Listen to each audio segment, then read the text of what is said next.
right?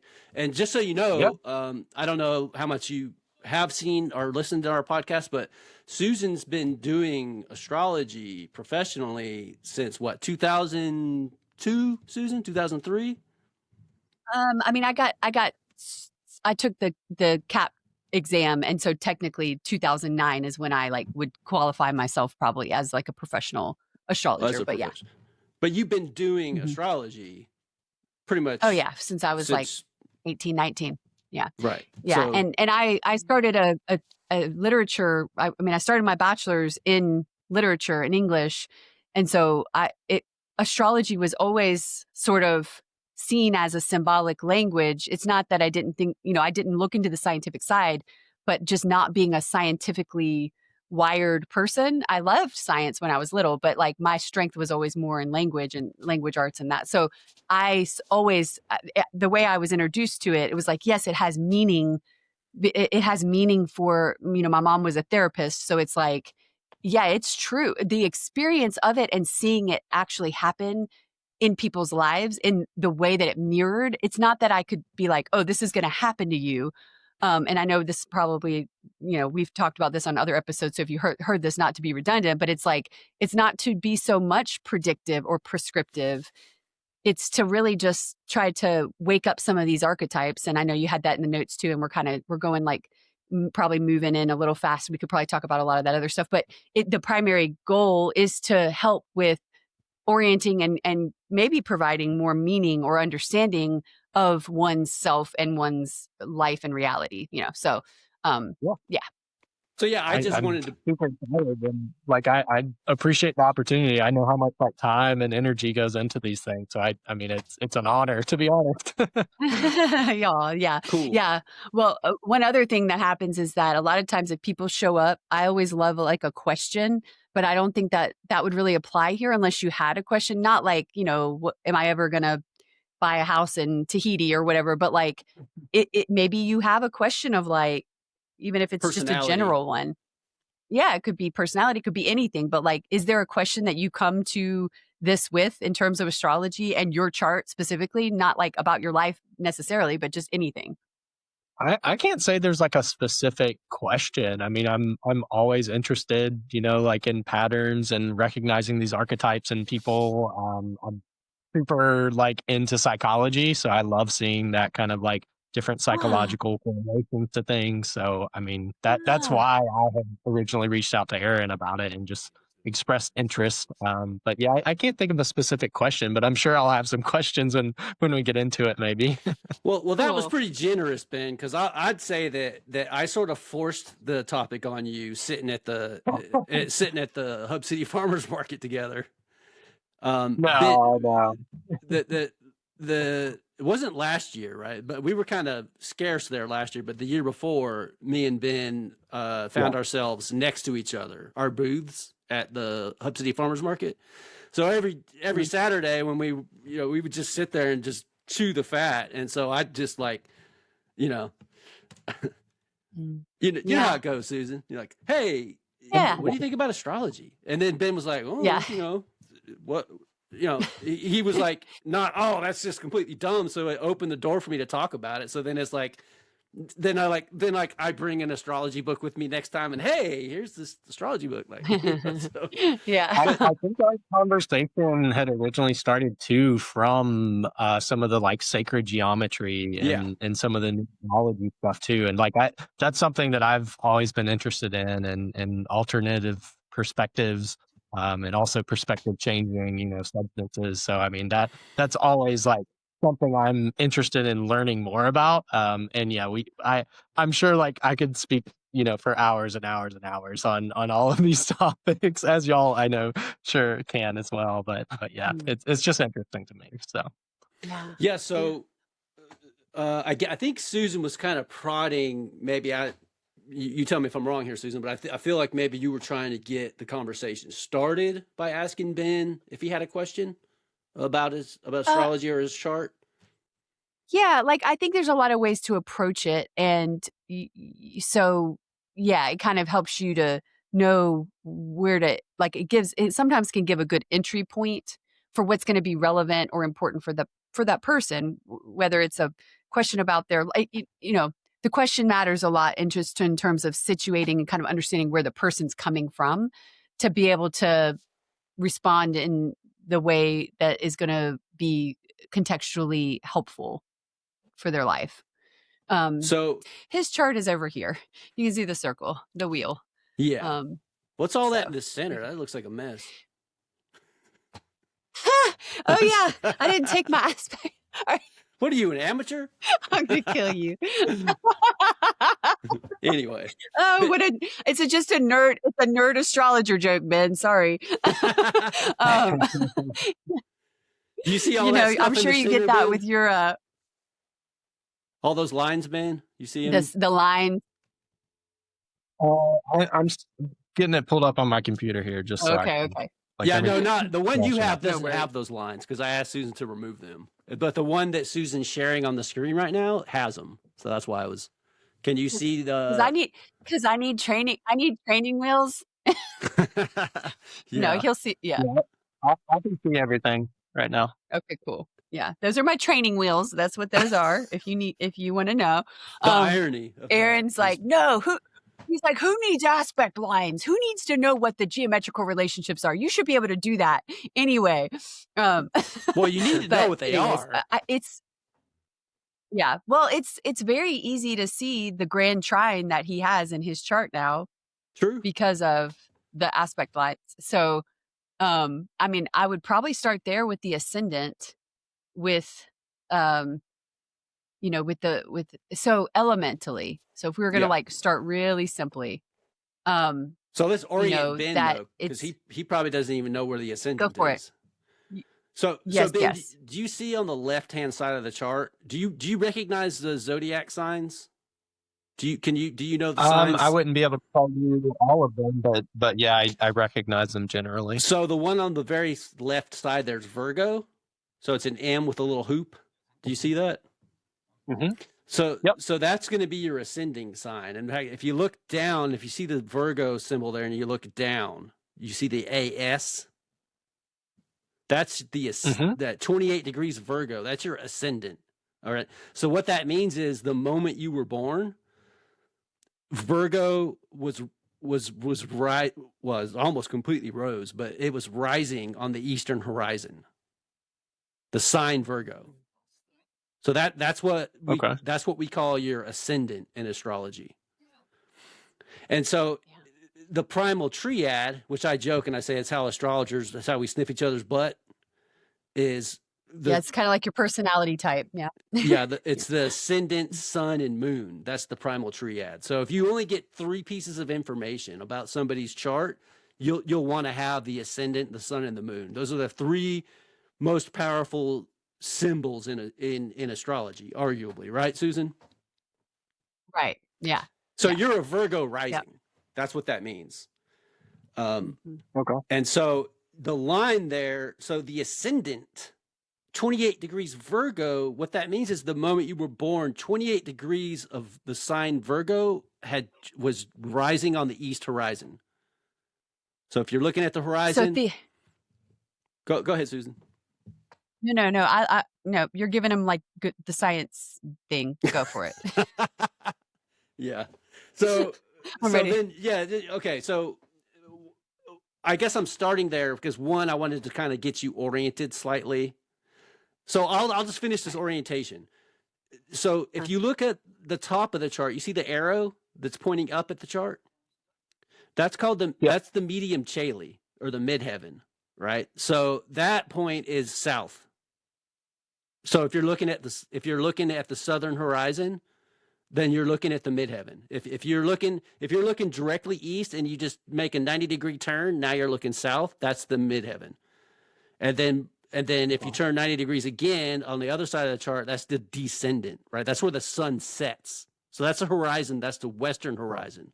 And then the directly opposite, the arrow pointing up, the midheaven, is the imam Caeli, which is the nadir. Well, it's not the nadir, but it gets confused as the nadir. But it's the lower part of the chart, which is north. So that's just sort of the cardinal directions on the chart. So you'll know what north, south, east, and west is. So you'll know that to the left there, that's the ascendant, that's the eastern horizon, and across from that's the western horizon. The top of the chart south, the bottom's north. Okay. So now, Susan, do you want to make sense out of all that gibberish I just said? Yeah. So no, I think that's awesome. That's good to remember, because like I always want to jump in and start like ascribing meaning, and I think but the ascendant, the AS, right, the sign that was rising, is thought to be it's the timing. It's this what starts the clock, or starts. It's very important, and it changes every 2 hours, and it's the most refined and fastest moving change. So when everybody has an ascendant, and that changes every 2 hours, and whatever the sign is that you're born under is thought to have a very strong influence on, or reflection of, right? We're not necessarily ascribing causality, but that there is a connection between the ascendant being the physical body that you come in with. It's your first house. There's 12 houses. Each house represents a different area of life. And so the first house being the self, or identity, and your physical vehicle. It's like, did you come in with a Ferrari, or did you come in with like a Pinto? In some ways, it's like, what is your persona? What is the vehicle of the body and the self? And what characteristics might you expect from somebody, who has Virgo rising, for example? And, for Virgo rising, this is Earth. So there's a very strong sensory or earth element, or interest in things of the earth. And, I don't have to be psychic to know that you're a vegan farmer, so, so, Pretty big. yeah. Did the astrology of having a Virgo rising make you a vegan farmer? Probably not. But, there is this connection, right? Like, because Virgo is, and, Aaron, you can probably speak to this as far as like agriculture and being connected very much to like tilling the land and soil, and it's connected to work and ethic around work, and the land. So on a kind of a rulership level, Virgo is the earth sign that is ruled by Mercury. And so planetary rulership starts to come into play here, because as whatever sign is rising determines the ruler of your nativity. And that has like powerful significance in signifying you and who you are, more than any other planet in the chart. Like everybody, there's different ways of thinking about it, but like some psychological astrologers would say, well, every glyph, every planet in a sign tells you an aspect of who you are. The ancient astrologers would have said, actually, the only planet that really signifies you is the ruler of your chart, meaning, for you, because you have Virgo rising, the ruler is Mercury, which has to do with communication, the mind, the intellect, not in the same way as Jupiter, Thinking, which yep. Jupiter is more, but Mercury is thinking. Yeah. And so it gives you would expect a strong thinking nature, but you have to look at, okay, well, what sign is this ruler, Mercury, in the chart? And then you start a process called delineation that kind of takes you around the wheel in 80 days or 365 or whatever. But that Mercury being the ruler of your chart becomes really significant and important as to who you are, even more than just like, do you have glasses? I'm not looking at you right now. Yeah, I do. Okay. Well, this sounds really cliche, but so often, so many times now, why is this? I don't know, right? And we have to figure out the science behind all this. But more often than not, people with Virgo rising often wear glasses.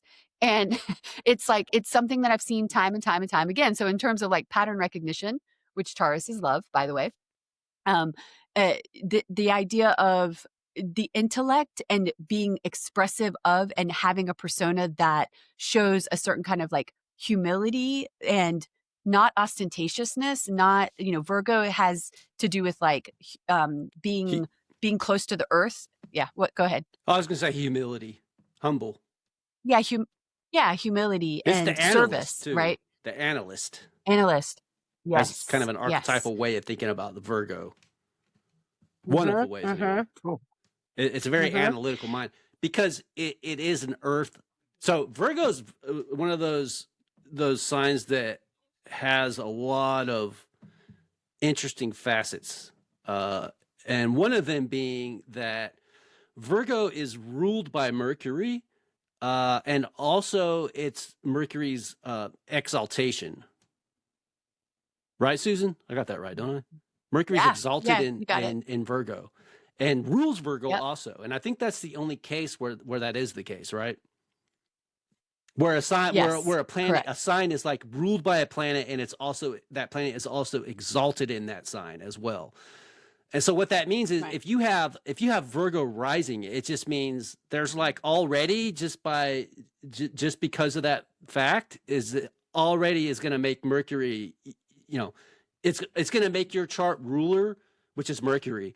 It's going to make it like even more important in your personality than I would say really any other, you know, Mercury placement or relation. Interesting.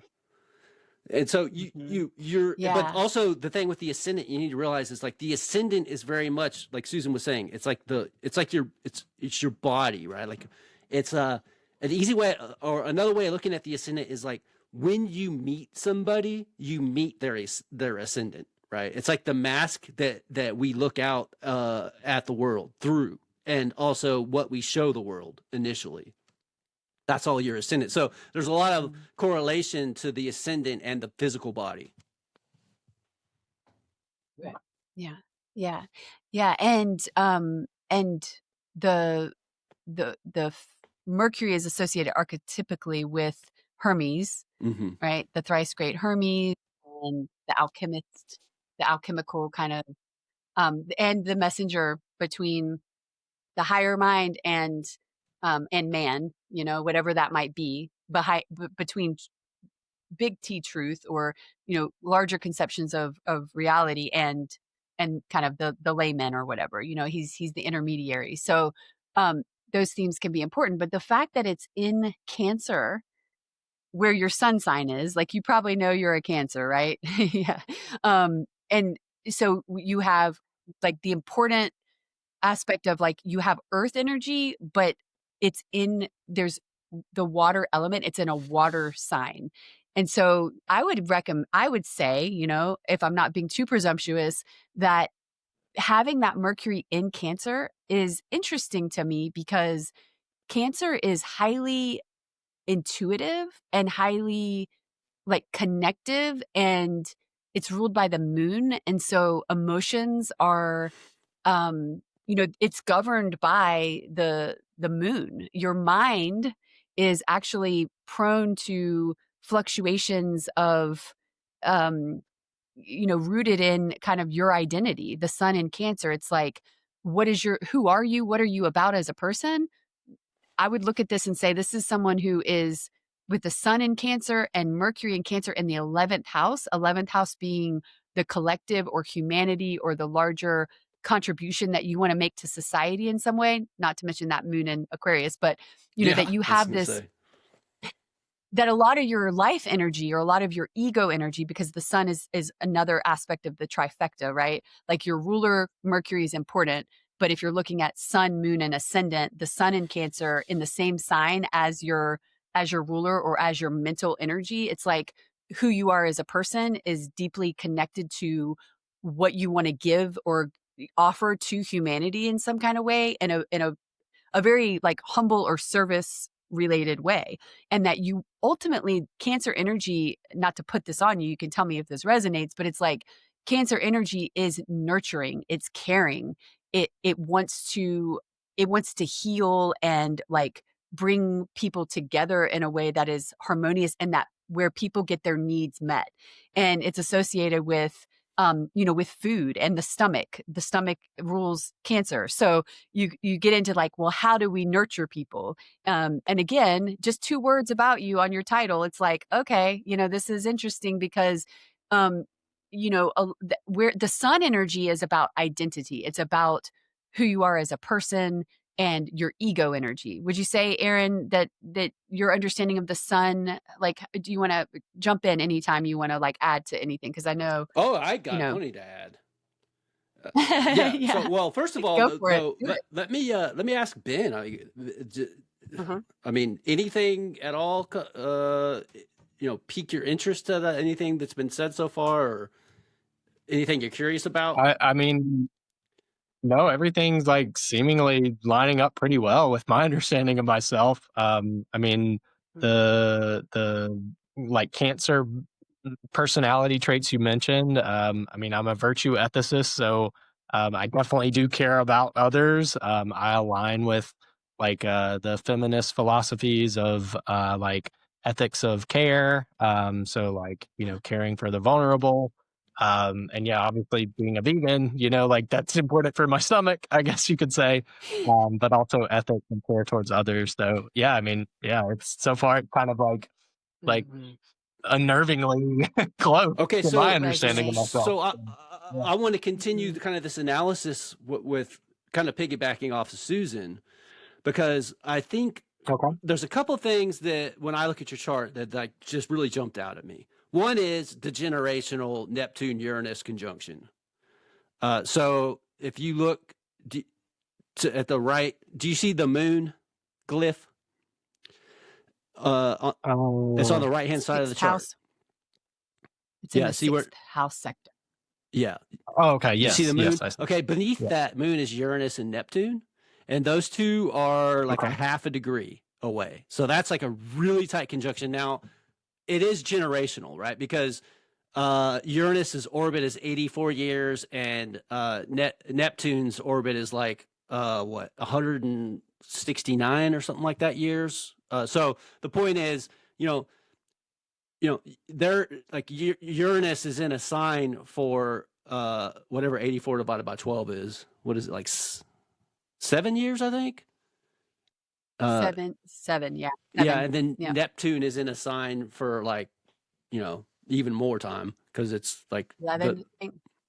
Yeah. So the point is that's a generational, those are outer planets. And so that's a generational thing, right? Because anybody born in like a 5-year period or so is going to have this operative conjunction of Neptune, Uranus, right? Even 10 years, depending on the orb. But yours is like a half a degree, right? So it's generational, but it's also with the moon being close to that. It's gonna bring, I feel like it's going to make that even, it's kind of personalizing that a little bit for you, that Uranus Neptune conjunction, right? And we can talk about what that means. But that's just, what I'm saying is the reason why, so compassion, right? Like for you, it's very important, right? In your ethics, right? Is compassion and empathy, right? It's like the central focus of your, your meaning making essentially. Well, the moon for you is going to be very important because it's what's called the dispositor of your sun and Mercury, your chart ruler. Because they're in Cancer and that's ruled by the moon. So the way that works is it's a chain of dispositorship. So basically, if you're looking at Mercury and what that means, or the sun and what that means in astrology, right? Anytime those things are going to be kind of activated, they're going to call on the moon to sort of help them out, right? And so the interesting thing to me is that the moon is in Aquarius for you. So one, that's going to make you pretty Aquarian because the moon is one of the most important points in the chart. So it's going to give you emotional nature. Yeah, it's going to give you a very strong Aquarian focus. But then when you consider the fact that your sun and your chart ruler Mercury are in the 11th house, that's another signature of Aquarius because Aquarius's natural house is the 11th house. And Aquarius is connected to humanitarianism. Yep. And you could probably speak about the keywords of Aquarius and kind of what that is, Aaron, since you are one and your Mercury is in Aquarius. Well, I want to say one more point too, because you also have Saturn in Aquarius. Okay. And Saturn is, by the ancient standards, Saturn rules Aquarius. So that makes Saturn very strong in your chart. Co-present with the moon. Okay. which is the dispositor of both your sun and your chart ruler Mercury. So what I see here, to me, it's like this is sort of where the battleground of your soul is at. It's between Virgo, Mercury, Sun, and then Moon, Saturn, and then Neptune, Uranus. Obviously, because see, Uranus in the modern conception, Uranus rules Aquarius. So anyway, Susan, do you want to take any of that and go? I just wanted to point that out because I feel like all of that area of the chart, those is just sort of where the meat is for his chart. Mm-hmm. Mm-hmm. Yeah, definitely. Yeah. And I think that the Neptune Uranus conjunction there in Capricorn, it's like sustainability and longevity and doing something from your creative offspring is really important to your larger goals and your long-term trajectory and purpose in your life. So that doesn't have to be like actual progeny, but there's something very unusual or uncharacteristic with that Uranus Neptune conjunction that you were talking about, Aaron, that could feel it's like building some. Capricorn is so much the builder energy that you have this very traditional approach to building something or doing something on the creative level that is in it could almost be seen as diametrically opposed to that Cancer energy of care in the outer world. And I'm wondering about your creative life, creative work, if you do build, if you do have some like even skill set that is connected to, and how that facilitates the collective or the humanitarian, because all that Aquarius energy, like you were talking about, Aaron, the theme of service and then the humanitarian tied in with that. And the moon in Aquarius, it's like what fulfills you. The moon is what really gives you meaning and depth, like emotionally, how you feel connected and fulfilled on an emotional inner level. It's like the self and the way you relate to people on an interpersonal level. And you have it in a really kind of outward sign of Aquarius, which is like you mentioned having friends. Like moon in Aquarius is somebody, I mean, it's not that rare to have friends, but like moon in Aquarius would be, I would think you would have your friendships and your social connections and networks could be very, very important to you. And that, that you have somewhat of a tribe or an extended network, or that it might even be really unusual or unconventional in some kind of way, because like Aaron, you were saying the new ruler of that is Uranus, Mm-hmm. which tends to be iconoclastic and think outside the box or do things outside the box. So like your way of relating emotionally is slightly, and Wendy has this, Aaron, so you probably know what this is like on a relational level more, but it's like you connect emotionally, but there's something around, and it could have been around your early childhood and like upbringing and the way that you connected to like primary caregivers or the mother specifically, but that there was an unconventional or unusual aspect to even the way that you were nurtured as a young person. And so your emotional patterning is a little bit off the beaten path or the way that you think about it can be quite non-traditional. And yet there is this like very structured approach to the world and what you want to give to it that is somewhat very conventional and traditional in and of itself. So there's a little bit of a dichotomy there.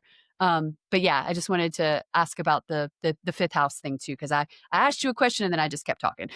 So Yeah, no, I mean there's a lot there, but yeah, I mean I definitely connect to a lot of that that you're mentioning, and yeah, I remember Aaron when he first was starting to look at the chart, like mentioning some like I don't know if you described them, Aaron, as contradictions or just like conflicting, I guess, houses and stuff like that. So that'll be interesting to maybe reflect on and explore a little bit more. But yeah.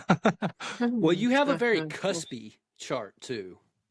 So that means like a lot of your important points are like really close to the end of where they're at. So like take your ascendant, right?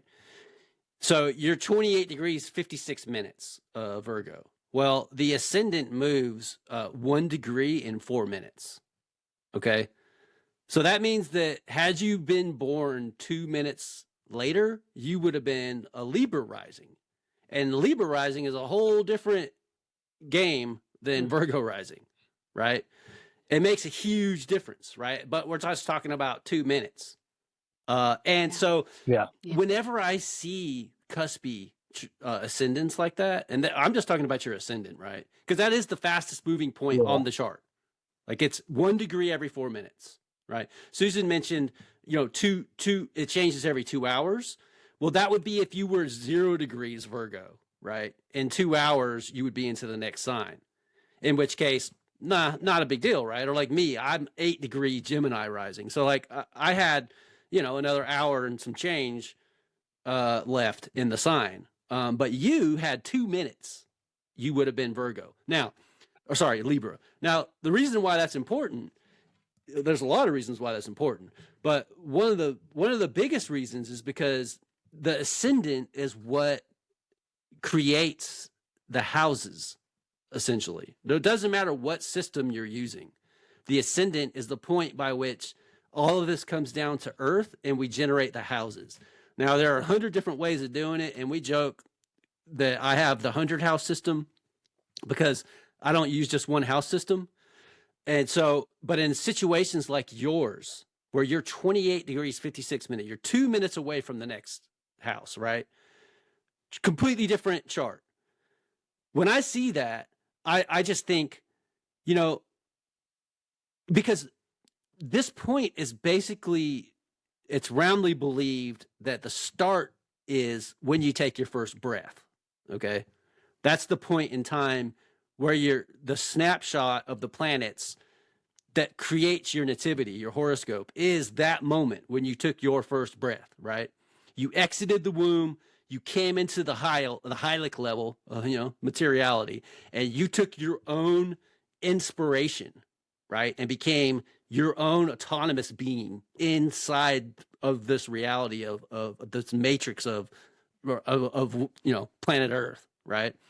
And so when you're just 2 minutes away from the next sign, well, who knows how do we know the physician didn't wait 2 minutes before marking the time and saying your time of birth was 12:28? See, if 12:30, you would have been a Libra rising. So I think it's important to point that out, and I like pointing it out because it speaks to what I was talking about earlier with all of the relativity of speed and time and reality. Yeah, it's interesting. Is there, so you mentioned like the like first breath, like that would make sense, like measuring, meaning from that. But are there like other charts, other like events and stuff? Is that a thing as well?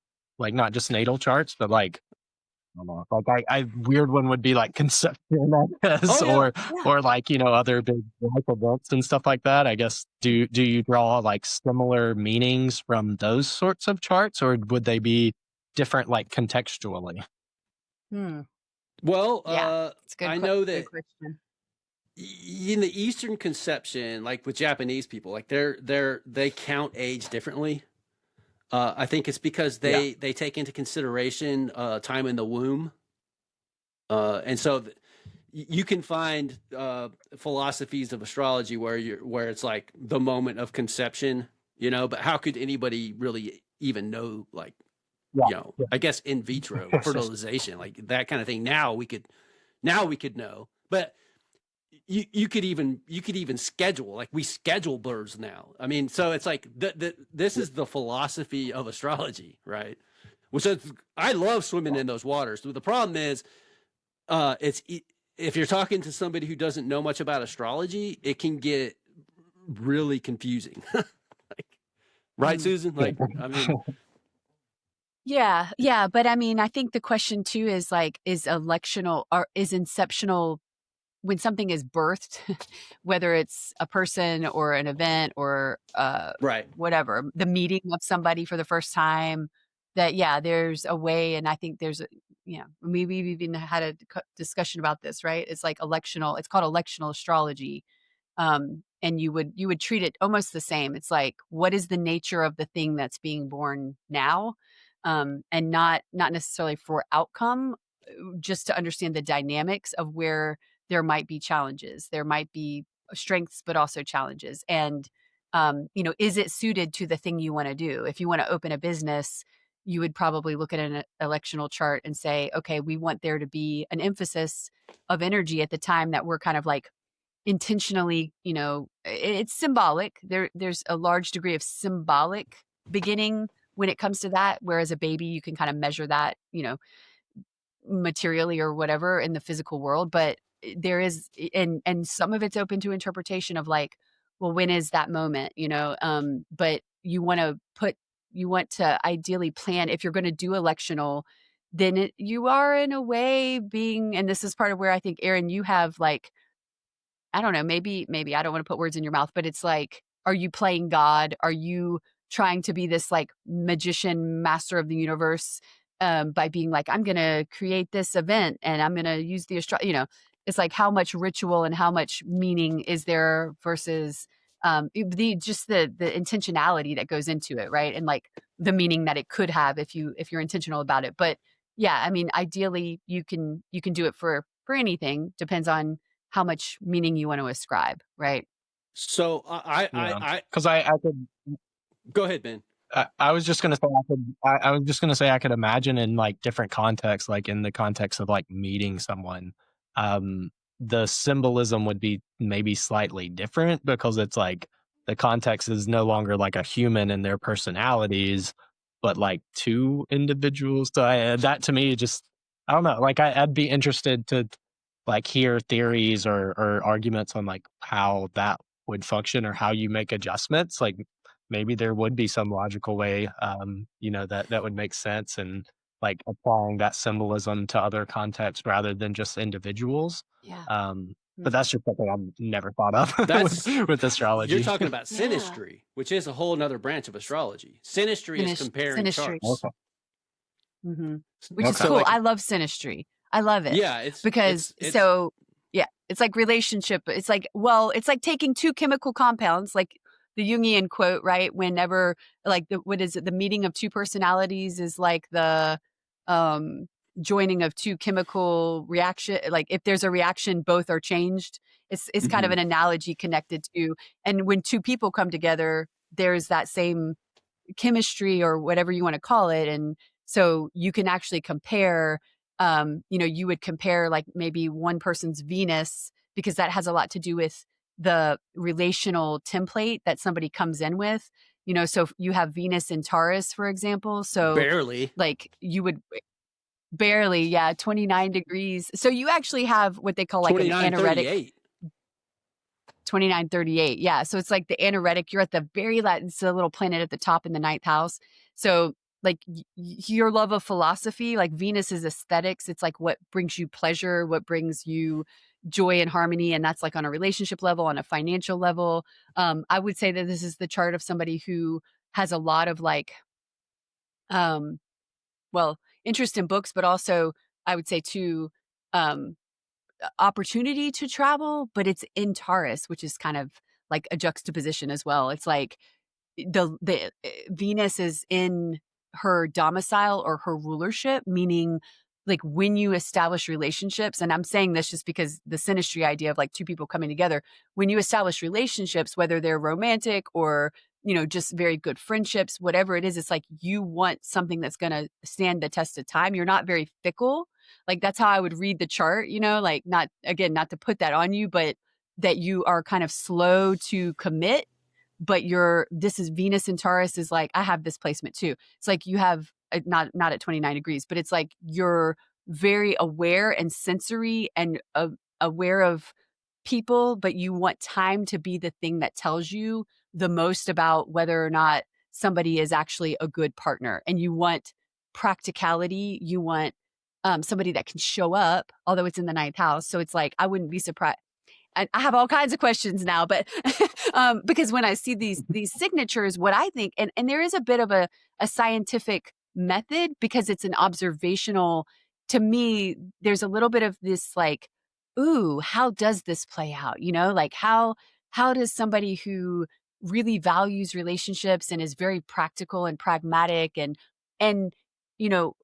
how might that look in their life when they have it in the ninth house of higher consciousness and travel and foreign places and, you know, and higher education? Like, my guess with Venus being a benefic, being a positive, she's the lesser benefic. So you have a well-placed Venus, they would say. It's like Venus can do her thing. You can have like harmonious, good relationships. But sometimes travel is a very strong component, or the necessity for travel.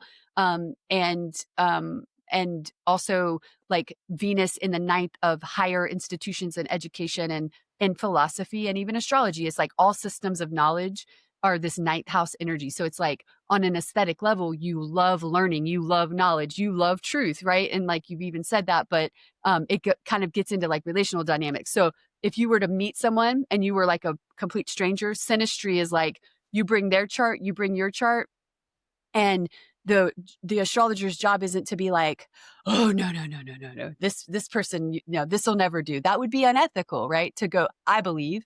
But it might be to say, oh, okay, your Venus is in Taurus. This is kind of your relational style, and their Venus is in Gemini, and this is their relational style. And so how might that look in a relationship, or where might that bring up some, you know, positives or some, you know, so it's like you're looking at really what the chemical connection may look like, and if that resonates, you know. Yeah, that's cool. Yeah, and Venus is also in Earth in Taurus, so that's going to be really important for Venus. Sign being sort of what motivates and colors a planet. That's kind of how the signs and planets relate to one another. It's like the if the planets are the actors on the stage, then like the sign is like the costume they're wearing, and the situations that they find themselves in, kind of. Okay. Like you're in a cathedral, Yeah. or you're in a graveyard. Like, you know what I mean? Like, where is this thing located? Yeah. Which that's more the houses. The kind of the houses what Yeah. they do. But, Like what? but Yeah. Like the sign tells the characteristics of the archetype and what it might look like and how it's dressed, and then the house tells like where it plays out in life, what stage, what arena. yeah, motivation is the sign's kind of like the planet's motivation, right?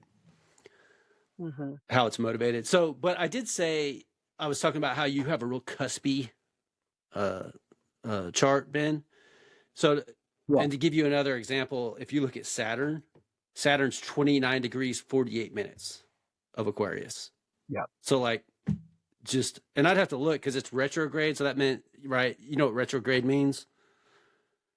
Yeah. So the planet appears to be going backwards along the ecliptic. And Saturn may have very well had already ingressed into Pisces, and then had just backed back out into Aquarius when you were born. Like probably, you know, that's a couple weeks right there. So like, but that's one point, right? 29 degrees. So your Saturn was like almost a Pisces Saturn, right? Your Ceres is 27 degrees 58 of Aries. So like almost, you know, into Taurus. Your Venus 29 degrees 38 minutes of Taurus. So like that's a few hours for Venus away from ingressing into Gemini, right?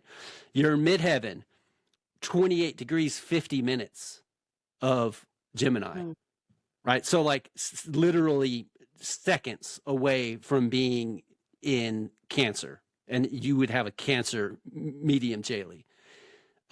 Your Mercury 27 degrees 38 minutes of Cancer, right? That's, you know, a day for Mercury. And then Mercury is then not going to be Cancer. It's going to be Leo, right? Your ascendant, right? 28 degrees, 56 minutes. 2 minutes. It's in Libra, right? You see what I'm saying? Your Imam Caeli, your Imam Caeli at the bottom of the chart, 28 degrees, 50 minutes. So again, almost into Aquarius. Very cuspy chart. And Yeah. Yeah. So if you were going to try to like ascribe like interpretive meaning there, it could, there's a theory that this signifies potentially, depending, how you want to look at it, but that there's a lot of mature energy of that sign, right? Like that you're, if you want to think about it, this lifetime, if you believe in other lifetimes, but that in the way that the energy is carried, there's a certain kind of like mastery or advancement or maturing of the qualities of the characteristics of that sign that the planet is placed at that late degree in. So it's like you have a certain maybe mastery or understanding of what of how to work with that energy. It's a little bit of like its own dignity, but it can also come with challenges because there's something in astrology called the bounds, right? And if you use the bounds in astrology, then the malefics or the planets that can bring the most work or difficulty, but also rewards potentially, those malefics rule the late degrees of that sign. And so you might have to put in a lot more effort or work to get the results, but that there's a lot of fortitude and like resilience around those places in life. So he's kind of in the pattern, like you're talking about, Aaron. It's like it's so repeated that it kind of does indicate that you're meant to almost like, this is how I'm interpreting it. Aaron, you may not see it this way, but it's like there's like a mastery of and a specialization that's supposed to happen in the archetypes that those placements involve. And because there's so many of them, that it seems to say a lot. I wanted to mention, and I know we're probably like way over time, but I'm glad you pointed that out, Aaron, about the Saturn being at 29 degrees too, because Venus is at 29. And Saturn is in an overcoming square to Venus, and Saturn is really strong. So planetary dignities are like how that planet functions and whether it functions in a powerful way to get what it wants or to manifest the energy of that planet. And Saturn really wants, like Saturn wants a lot of things. That would be a whole nother conversation. And it's like each planet and kind of what it represents. But you having Saturn in an overcoming square to your Venus, it's interesting because it's like there is a lot of delay, perhaps not denial, but delay of the beautiful, amazing, wonderful gifts that Venus wants to bring you in your life around relationships, but that there can be delay or it can feel like obstruction or a blockage, and that it's something that may be, you know, may take time to kind of understand the reason that delay is happening. So I won't ask you any questions about that or, put you on the spot with that, but Aaron said that. So I just was like, oh yeah, Saturn is in an over the aspects, right? The actual degree based aspects between planets can say a lot about whether the energy is flowing and it's going to manifest easily in that relationship between the two, right? Because now when we talk about aspects, we're talking about, okay, Saturn, this planet, this archetype is in a relationship in a hard aspect, a 90-degree square means there's going to be friction, there's going to be blocks, there's going to be conflict potentially between what one of those energies wants and what another one wants. Saturn in the 6th house of work wants work, work, work all the time. It's like, and health and wellness. I was going to ask about your health too, but anyway, I know we don't have time and all that, but Saturn is dignified in the 6th house, and that involves very hard work and also health related stuff. So to me, it says this is like longevity and really good health as long as like your emotions are in check. Now, if that were bad and you had a fallen Saturn in the 6th, I wouldn't put poor health on you or be like, oh, you're going to have terrible health. But I'm just curious now about that because it's showing up and it's starting to tell a little bit of a story, So I'm just kind of saying this is kind of how we would look at it, or may follow that thread into the deeper experience of your life and see how that reflected, Sure. And again, the Moon Saturn co-presence, but also so far spread in Aquarius is interesting to me. Right. But when you're talking about like nurturance, right? Self-care, relational, like how you care for other people, that's the moon, and it's Aquarius, right? So your moon and Saturn are going to be in agreement with that sort of thing. But Saturn's not really about it's about self-care as far as like setting boundaries are concerned, right? Like Saturn's concerned with protective boundaries to the person, to the personality. Whereas the moon is kind of the opposite of that. Like the moon's more about relating and letting things in, right? And feeling and emoting. And those two being co-present in Aquarius, Saturn's going to be really powerful because it rules Aquarius. But the moon has a really large claim just because one, it's part of the primal triad, and then two, it's also your sun and your Mercury. It's your sun and your chart rulers, both of them. It's their ruler. It's their depositor. So the moon in your chart arguably is even more important than your sun, even just by means of power in the personality, I would say. So Ben, I hope that you enjoyed it, and two, I really hope you be willing to come back on because. Oh yeah, absolutely. To both. To both. I really did enjoy the discussions. I mean, it got me thinking. I definitely need to do some more philosophy, especially some of the like Platonic, original, probably core philosophy stuff. Been deep in the ethics, so I need to get back into some of the foundational stuff.